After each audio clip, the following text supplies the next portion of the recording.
everyone. Good afternoon. Here we are on another Sunday afternoon from the beautiful city of Beijing, China. So, a couple of things today. I lost my cell phone, and I spent a whole bunch on medical care. Let's talk a little bit about it. Here we go.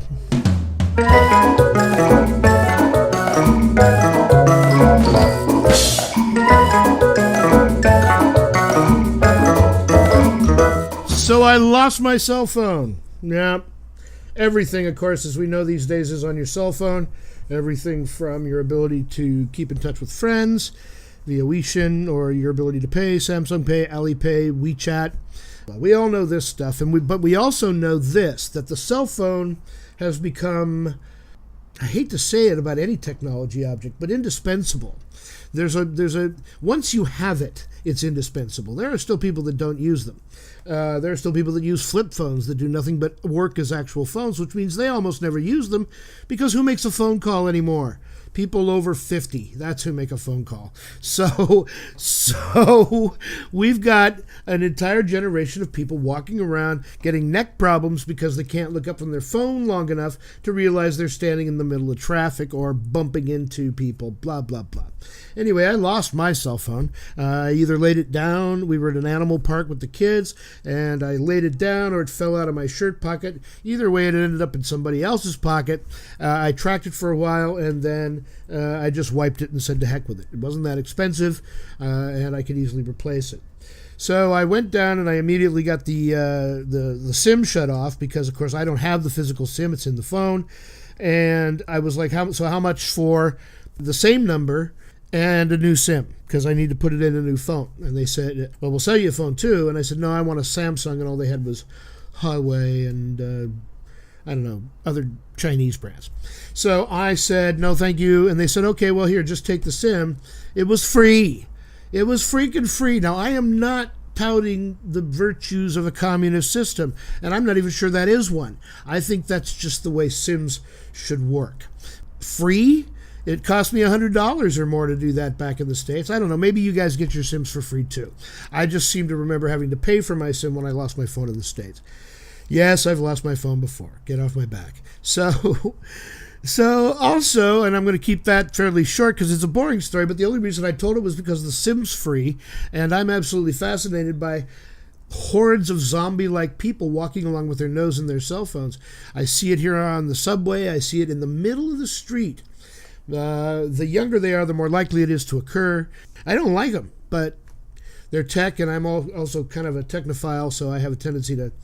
So I got an S9 Note, he says, after saying he doesn't like cell phones, and I got it for a really good price, about 4,500 Kwai, you do the math, but fairly inexpensive, and it was old new stock, and it was a Hong Kong version, which means I can get Google, which of course you can't get here in China, and not that I'm like, yay, Google, because Google sucks, but it does afford me the opportunity to get access to a lot more software that I was struggling to find here in China. Apps for studying Chinese, apps for keeping track of how fat I am or how thin I'm getting, however you want to look at it that particular day. Which brings me to my next topic, going to the doctor.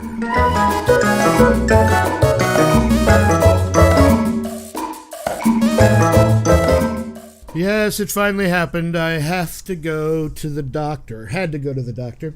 So I went. But what I did was find a Western doctor, because I had lots of people offer to stick needles in me or give me herbal remedies. And despite what my friend Dennis believes, that the Chinese are somehow superior, that Western medicine is all screwed up, give me the aspirin, give me the Tylenol, give me the morphine. I do not want to relearn how to take medicine.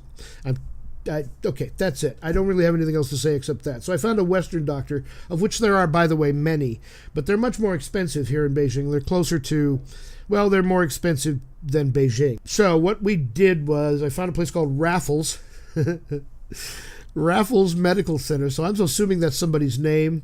Because it sounds like I'd see clown doctors, but my doctor, Dr. Ludesdorfer, is German, so he's a friendly guy and he's a nice guy. He's relatively young, And of course, like a lot of doctors that are young and good looking, he's young and good looking. But he's also really efficient, and we don't waste a lot of time with nonsense. So he tested me up on a number of different things. And I found that he found two things. One, I had high blood pressure, which is unusual because I didn't have it when I came here. And so this is what China's done to me. And that was easily treatable with a single pill. Then I found out that I have diabetes. So that has to do with me losing weight and possibly getting rid of these symptoms, because it's whatever the weakest kind of diabetes is, like, what are they? I hate the term, but I think it's called pre-diabetes. It's like just before you get diabetes, just when you thought it was safe to eat a candy bar. So it'd just be I don't even know what that means. But anyway, the point is that was easily treatable. And then today, I came back in to get my blood tested to make sure we had the right dosage, blah, blah, blah. I go through a blood test, which I've never, maybe I'm just losing pain receptors, but the nurse, I didn't even know she'd put the needle in. So, I had to give a urine test, and they found out that, the doctor tells me I have a urinary tract infection. And I said, oh, wow, because I hadn't had one of those in years. I had one years ago when I was much more, shall we say, active. And he says, yeah, don't worry, it's not venereal disease. And I said, no, I know. He says, no, it's okay, because it's not. It's nothing to be worried about. It's just an infection that we can treat with antibiotics. I said, yeah, but is there any way I can just go ahead and call it a venereal disease? Because I know it's not. And there's reasons why I know it's not, but I just maybe, something I can brag about. And he thought that was hilarious. He thought that was the funniest thing he'd heard all day. I have no idea why, because it's really not that funny, because I was still chuckling to myself about my eye chart joke. But anyway, that's all that's been going on here. Honestly, everything's been about getting the cell phone back up. You can't just do it on the fly. You have to sit down and put in a lot of apps, and that takes time.